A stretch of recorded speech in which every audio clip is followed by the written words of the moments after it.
জীবনে সুখী হওয়ার দুটো পদ্ধতি রয়েছে। হয় কঠিন পরিশ্রম করে পরিস্থিতিকে বদলে দাও, নয়তো পরিস্থিতির সাথে নিজেকে বদলে নাও। অতিরিক্ত চালাক হওয়ার থেকে বোকা হওয়া অনেক ভালো।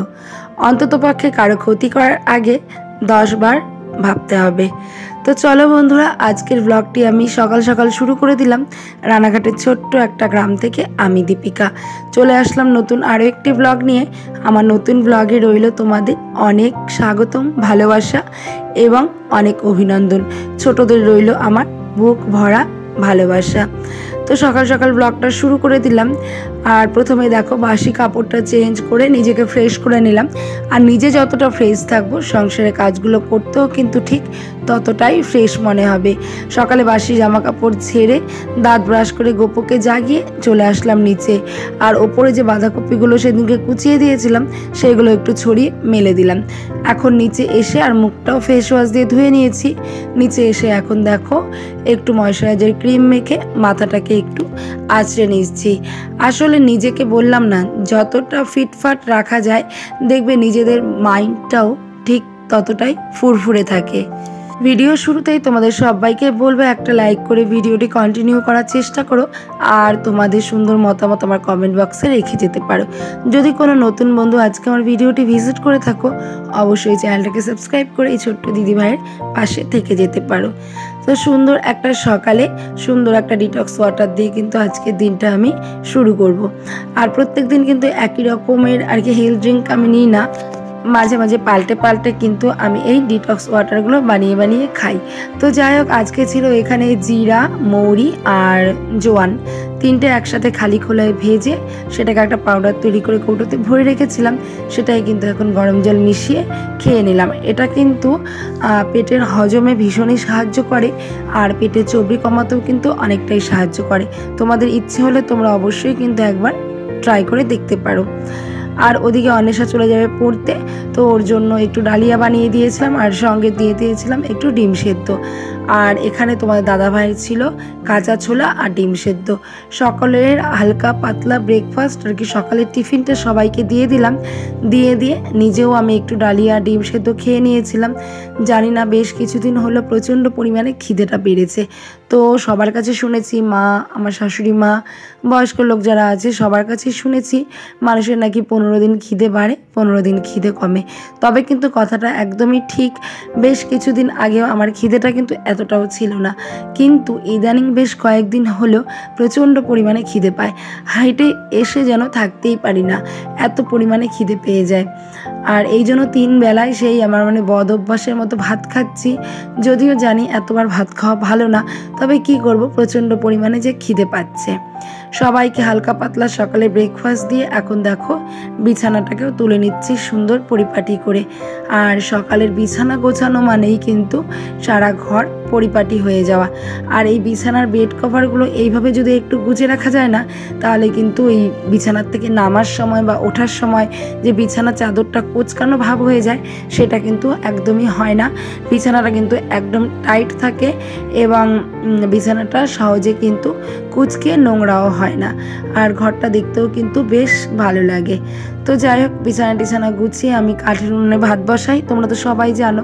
তো ভাত বসিয়ে দিয়ে যে চাল ধোয়া জলটা ছিল, সেগুলো কিন্তু এই যে ইনডোর প্ল্যান্টগুলো যেগুলো ব্যালকনিতে রাখা হয়েছে, সেইগুলোতে কিন্তু একটু একটু করে দিয়ে দিচ্ছি। আর এই টবগুলোতে জানো তো নিচে কিন্তু ফুটো করা নেই, তো অল্প অল্প করে মাঝে মাঝে দিই। প্রত্যেক দিন কিন্তু এখানে জল দিই না, ওই 7 দিনে একদিন কিন্তু এই গাছগুলোতে জল দেওয়া হয়।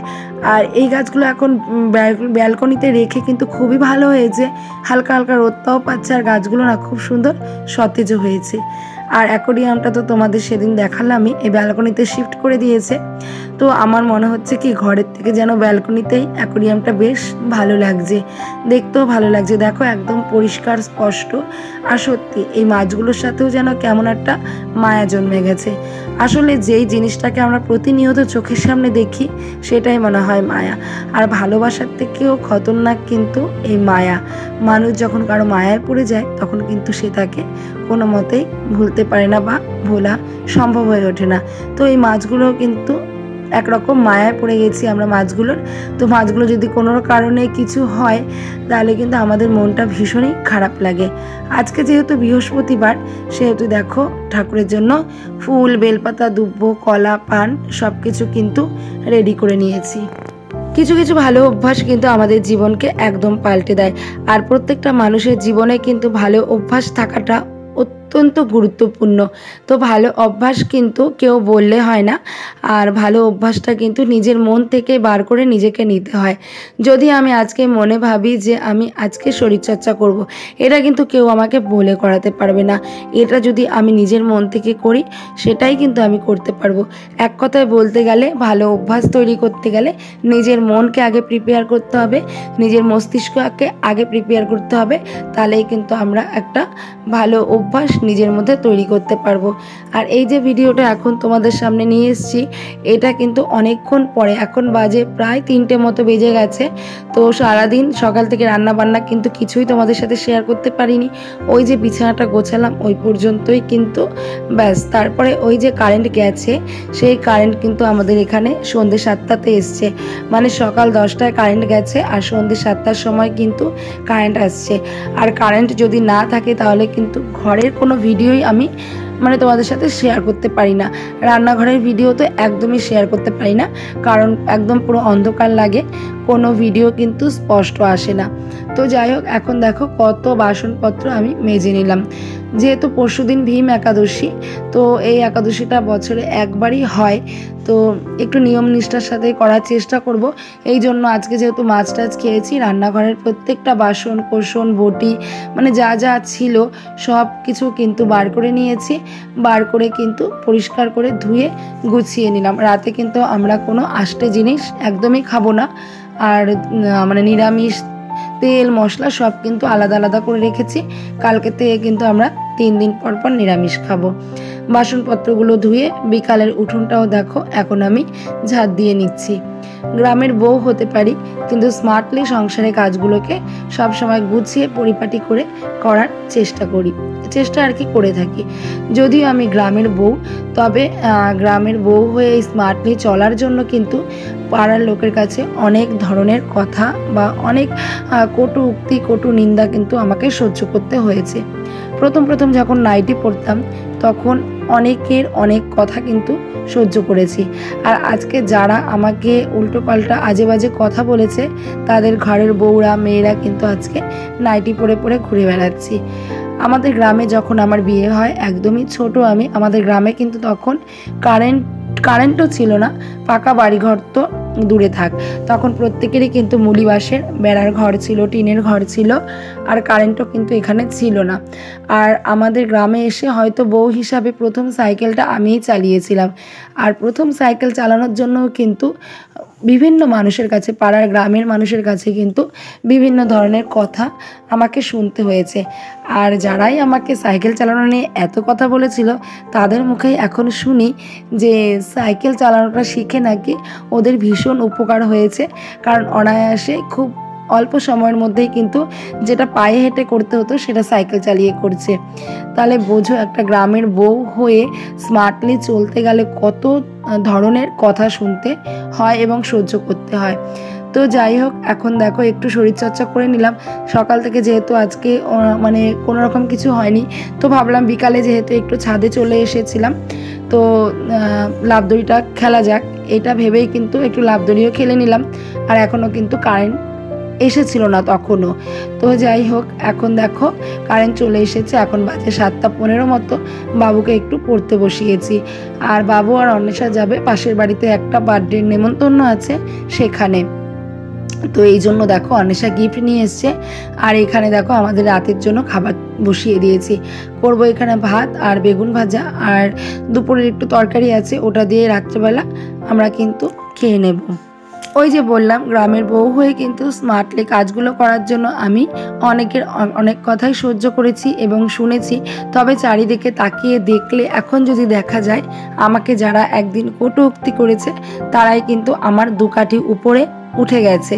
তো যাই হোক, কিছু সময় কিন্তু আমি কিন্তু কাউকে মুখের ওপরে উত্তর দিই না, বা কিছু বলতে যাই না। ওই যে প্রথমেই বললাম যে অতি চালাক হওয়ার থেকে বোকা হয়ে থাকা অনেকটাই ভালো।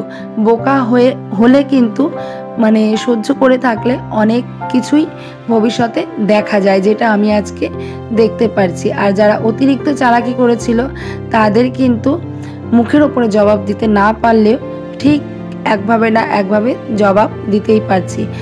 কথায় আছে না, সহ্যের গুণ অনেক। তবে স্মার্টভাবে চলা মানেই কিন্তু উল্টোপাল্টা পোশাক পরে বা উল্টোপাল্টা চালচলন করে রাস্তাঘাটে চলা নয়। স্মার্ট তো সেই হয় যে নিজের গুণগুলোকে সুন্দরভাবে সমাজের সামনে তুলে ধরতে পারে। তো যাই হোক, রাত্রেবেলা রান্নাবান্না খাওয়া দাওয়া করে নিয়েছি। এখন ছেলে মেয়ে দুটো বিছানা সুন্দর করে গুছিয়ে পরিষ্কার করে দিলাম, ওরা জন্মদিন খেয়ে এসে যাতে ঘুমিয়ে পড়তে পারে। আর দেখো, রাত্রেবেলা শোয়ার আগে কিন্তু প্রত্যেক দিন এভাবে আমি ঘরটাকে ঝাড় দিয়ে রাখি, তাহলে সকালে উঠলে ঘরটাও ফ্রেশ থাকে আর নিজেরও কাজে কিন্তু অনেকটাই এনার্জি আসে। আর এইভাবেই কিন্তু সারাদিনের কাজগুলোকে আমি স্মার্টলি এবং খুব সুন্দর পরিপাটিভাবে সংসারের কাজগুলোকে, সারাদিনের কাজগুলোকে গুছিয়ে পরিপাটিভাবে করি। তো চলো, ঘরটা ঝাড় দিতে দিতে তোমাদের থেকে বিদায় নিয়ে নিই। ভিডিওটি ভালো লাগলে লাইক করে দিও, কমেন্ট করে দিও, চ্যানেলটিকে সাবস্ক্রাইব করে পাশে থেকে যেও। তো চলো, আজকে এই পর্যন্তই। দেখা হবে আবার কালকে নতুন কোনো ব্লগ নিয়ে, নতুন কোনো গল্প নিয়ে। আমাদের ডেইলি ব্লগারদের তো একটাই জীবনযাত্রা, সকালে ঘুম থেকে ওঠো, রান্নাবান্না করো, খাওয়া দাও, ঘরের কাজকর্ম সারো, আবার ঘুমিয়ে পড়ো। তবে প্রত্যেক দিন যেমন আমাদের সমান যায় না, প্রত্যেক দিনের কাজ কিন্তু সমানভাবে হয় না। তো চলো, আজকে এই পর্যন্তই।